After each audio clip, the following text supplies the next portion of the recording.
سب سے پہلے سب دوستوں کو السلام علیکم۔ دورہ نیوزی لینڈ پاکستان ٹیم کے لیے بھیانک خواب بن گیا۔ آئیے تمام تر تفصیل بتاتے ہیں دوستوں۔ دورہ نیوزی لینڈ پاکستان ٹیم کے لیے بھیانک خواب بن گیا ہے۔ تفصیلات کے مطابق نیوزی لینڈ کا دورہ پاکستان کرکٹ ٹیم کے لیے انتہائی مشکل ثابت ہو رہا ہے۔ نیوزی لینڈ پہنچنے کے بعد قومی ٹیم مسلسل مشکلات کا شکار ہے۔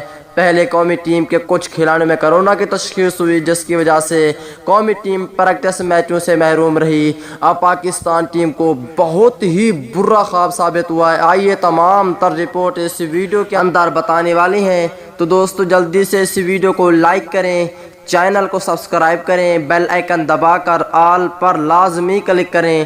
تو دوستو بڑھتے ہیں ویڈیو کی جانب۔ دوستو پھر سے پاکستان ٹیم کے کپتان بابر اعظم اور اوپننگ بلے باز امام الحق زخمی ہو کر T20 سیریز اور پہلے ٹیسٹ میچ سے باہر ہو گئے تھے۔ اب T20 ٹیم کی کپتانی کرنے والے شاداب خان اور بلے باز بہت ایک اور کھلاڑی بھی زخمی ہو گئے ہیں۔ شاداب خان پہلے ٹیسٹ میچ میں باہر ہو چکے ہیں، جبکہ حارث سہیل کے حوالے سے بتایا گیا کہ ممکنہ طور پر وہ بھی پہلے ٹیسٹ میچ میں نہیں ہوں گے۔